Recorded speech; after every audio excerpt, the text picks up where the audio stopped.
Here we are. Fantastic. I'm delighted to be here with all of you. I'm joining you from UK and delighted to be with the PHE Research Institute and delighted to be at the Research and Innovation Summit.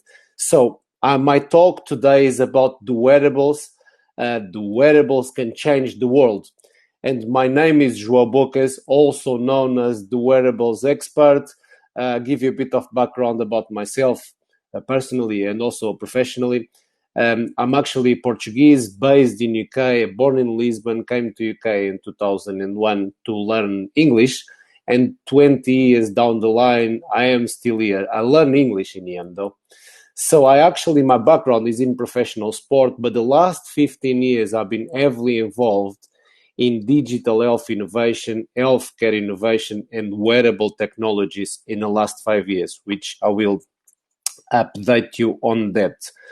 So the last 5 years I've been working with brands and with many innovators around wearable technologies. Therefore, my bold vision, if you like, is the wearables can change the world.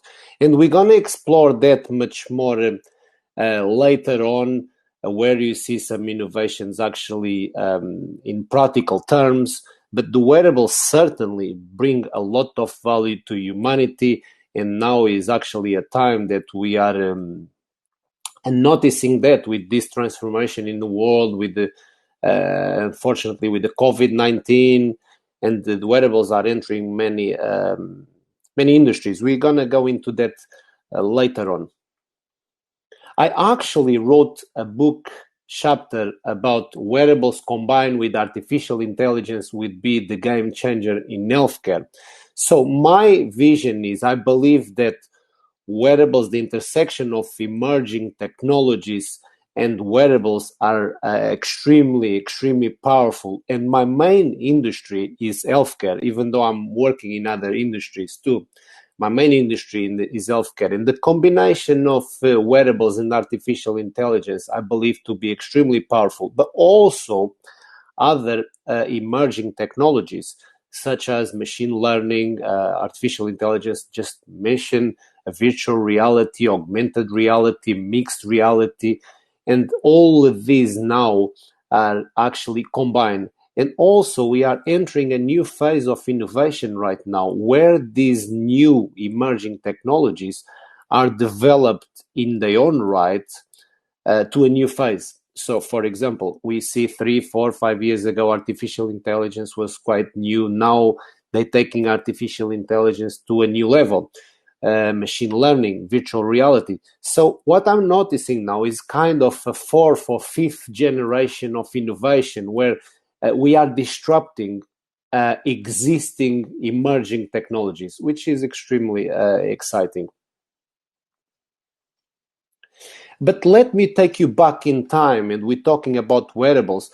This is a picture from, it's called a Baccatus ring, probably the world's first wearable, and is from the 17th Chinese century.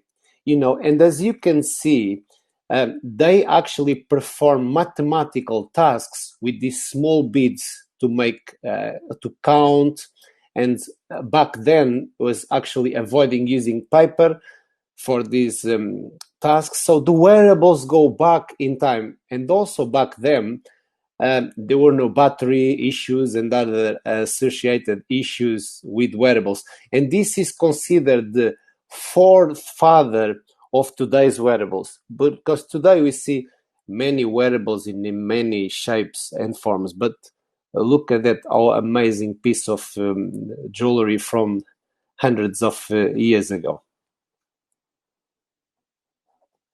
But the wearables also bring some challenges to us, and in here I would like to highlight just a few challenges, device-related challenges. So interoperability, sometimes, if we talk about healthcare in this case, some systems, they don't naturally communicate with each other and they are incompatible for some reason. And let me give you an example. For example, in UK, the NHS, the National Health Service, is very, very big, but they use different providers for different hospitals doing different things. And sometimes if they have, for example, your health data in Manchester, they don't communicate with the systems in London, which is a real problem. Also, people report that some of the wearables are uncomfortable or bulky, or they are too big, or they don't feel right. So people perceive that as a barrier or a thing not to use them. Also, as I mentioned before, battery issues, they don't last very long, even though that we're advancing in innovation and the batteries are becoming more powerful for long lasting with smaller sensors. Things are evolving quite a lot and progressing really well. And the lack of personalization, some people don't actually see that the wearables are personalized enough, and the lack of support or direction how to use them. And there are more challenges in here. Let me now address some of the user-related barriers. Definitely the lack of intrinsic motivation. So as you know, for us to kind of sustain some kind of long-term engagement with wearables or with other things, we need to have an internal motivation. The external stuff, they don't last very long. So people relate lack of intrinsic motivation. They don't engage on an emotional level or in a way that they could actually use them sustainably and for a longevity. And also privacy and security issues now is very prominent in the technology world, the world that I work in and out every day, talking about ethics. And when we talk about wearables, they divide many opinions in terms of the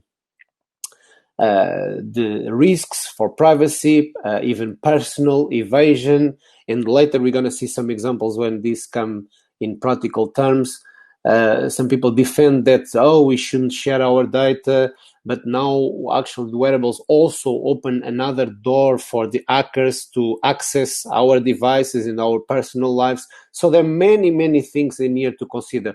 I even heard about wearables being like a bit of a big brother that you can kind of monitor your steps, but not steps in a physical terms, but where you are and your behavior, and if you go to the office, what time. And so there are many things in here to consider in terms of personal intrusion on a personal level. And also human errors. We are human beings. We forget things, forgetfulness. We forget to charge them. We forget them on the top of the fridge. We forget to use them, and we break our pattern of using them for sustainably for a long term. Losing the device, which is common. I mean, the devices, they're quite small. We can lose them, and of course, we stop using them if we don't have them. And some people also related a sense of no value. Why are we using these? Why are we using them? Not seeing the point. And all this data was compiled from the Health Wearables Engagement Report that I carry out a project of nearly 1 year, 159 pages report where we address some of these things. We even construct a customer engagement framework in terms of wearables. And now let me take you forward with some wearable trends in 2020. I believe most of you are familiar with some of these, the traditional fitness trackers, the smartwatches. Now we're seeing appearing in the market DCG monitors. They are in the Apple Watches and other sensors. Monitor blood pressure monitors, biosensors, even assault prevention protection devices, the smart rings. I started the presentation taking you back with that Abacus ring from the 17th Chinese century. Now they are actually smart rings. Is a Finnish company doing a very, very innovative smart ring that have data there, sleeping data, and also other biometric data, the physical activity, and it's very, extremely innovative, having a ring instead of a watch or instead of a fitness tracker, or some of us even have 2 watches or 2 smart band in the watch. Wearable speakers, the hearables now are very common, the AirPods, the Apple AirPods and everything, other competitors, Samsung, Huawei, the big brands are also in that big market. Wearables for blind people, guide them and address them on the terms of movement and location. Helmets for cyclists with sensors on the back. The smart clothing, another very extremely exciting trend. The smart clothing now, because we have the sensors, they don't actually need to go just on smart watches and fitness trackers. They can go on our clothes, t-shirts, sport wear, smart glasses, the smart belt. The sensors can go more or less anywhere. Sleeping and smart shoes, smart contact lenses. So an array of innovation there, and wearable technology trends are really exciting and moving around the world. Other trends, I'm sure that you heard about the smart patches, e-skin, electronic skin electronics, and as I mentioned, the hearables, called hearables, the ear-worn wearables, and even implantables and the small microchips, which I will give you an example of very soon. Here we are. So in here is a small, very small implantable microchip that they're doing a very large study in Sweden. And in here, in practical terms, I can really go back and relate to the things, the issues, the device-related issues that we were talking previously. So, for example, they bring other issues. For example, what happens if you have an infection? Because this is a very small implantable microchip with a small, very small size of a ground. It's like a grain of rice, millimeters. Now in Sweden, they're doing a 4,000 people in a population study. They're using them. They have your health data there. They also used to, for example, open your office in the morning or open the gym. Instead of using cards, everything is there. But they bring the other issues that we talked about previously, about human surveillance. I know that at 9 o'clock in the morning you were in the office or you go to the gym. I know what time you leave. I know what time you enter. So brings that ethical side of things. On one side, the innovation is extremely welcome. We're moving to smaller sensors within the human body, which many people don't agree to go in the human body. But then they bring the other side, the ethical side, the dangers even to the human body. What happens if you have an infection? You can make contact and be contagious in human body. So are so many things in here to consider that really divides opinion. In Sweden, as you know, the Nordic countries are extremely innovative in terms of health tech and healthcare innovation. They're doing great things with software companies, the hardware companies. Actually, for example, in Finland, the Finnish innovators are extremely ahead in terms of wearables. They have some really exciting wearable brands, and the Nordic countries are also taking big steps in innovation, and they're very good in terms of adopting innovation and creating innovation. In here is a very, very good example to put things into perspective. This is actually, I don't know, when you see this finger with this small thing, is actually a picture of a finger with a small thing, what you think of. It could be anything, really. It could. But this is the world's smallest imaging sensor from a company called OmniVision. And they just won the World Guinness record for the smallest sensor in the world.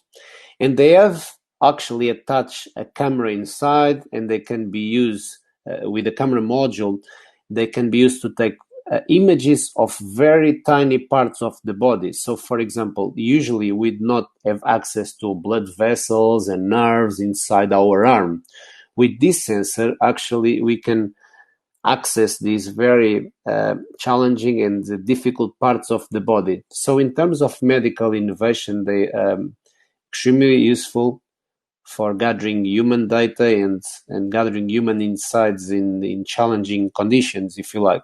And also they can replace disposable endoscopes, So instead of that, we have a very, very small sensor. And this is actually a trend that puts everything into perspective, that things in wearable space, if you like, are moving to more powerful human computing innovation. The technology is advancing so much. They're becoming more powerful, smaller, and go to places where we haven't imagined 5 or 10 years ago. And this is actually the trend where wearables technologies are bringing a lot of value, if you like, to the medical professional. In here, we're talking about primarily medical healthcare professional, but the wearables are also permeating other industries, which we will see. And here is an example. This year, the wearable technologies was the number one trend in the fitness industry by the Academic Sports Medicine Institute in America. So the wearables were the fitness trend number one. And here is the fitness industry. But as I mentioned before, the wearables are permeating so many industries, primarily healthcare and medical, the fitness industry, the sports industry. Now all the professional clubs have wearables to measure performance of, for example, footballers, but also in terms of sleeping, recovery times, injury prevention. The wearables are really bringing a lot of value to different industries, even banking, fintech, even construction. So wearables are being adopted in terms of mass market, if you like. And it would be extremely difficult to talk about wearables and not talk about, unfortunately, that the pandemic that we are living in the world right now in terms of the COVID-19, the coronavirus. And here is an extremely good example where wearables bring a lot of value to humanity. And now some of the major brands, an independent consultant, I don't really associate myself with the brand, but I can tell you, for example, that Fitbit and that Aura Ring, the Finnish innovator that I was talking about before, and even Garmin, they're doing studies and they're doing research with bringing the wearables in terms of addressing the COVID-19 pandemic, because some of the wearables can gather, for example, a human temperature, and also the wearables offer a very, very powerful thing, which is the remote monitoring. And let me give you an example. If you contract COVID-19, if you are not a very extreme case to go to the hospital and actually need a ventilator, you're not allowed to be around, let's say, other family members or other people. You're not allowed to visit the hospital unless your case is severe, so you should be isolating. What happened? All the others know that you are actually okay, because you can't go to the hospital, you can't go around other people, and you need a kind of a remote capability that gives other people information that you are okay. That's where the wearables come to play. Extremely useful pre-COVID-19, but now in the COVID-19 era.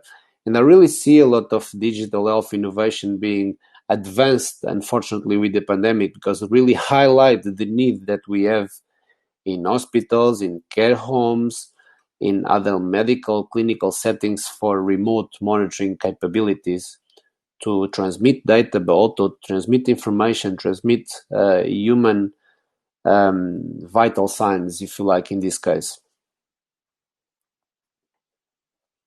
And I would like to kind of round up my talk with an example. I actually selected the video for you. Is a very I hope I can play it. Yeah, it should be fine.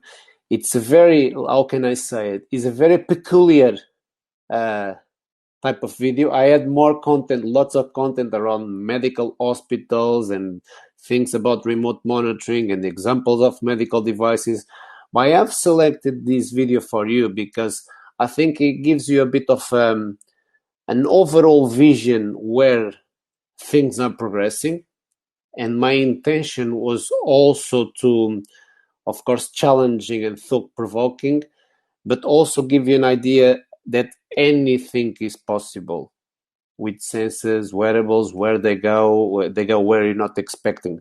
So I'm going to play the video for you, and then you take your own conclusions.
Well, I don't know your thoughts. If it was a live conference, we could kind of maybe have some questions and answers and a bit of a debate.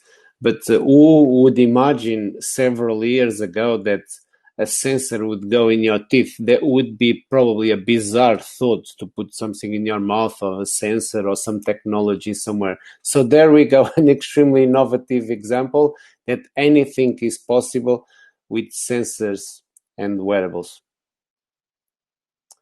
And to finish my talk, I'd like to thank you so much, and thank you the Institute for the invitation, Marian for the coordination, Ahmad for the invitation, and my final thought is the wearables can change the world. Thank you.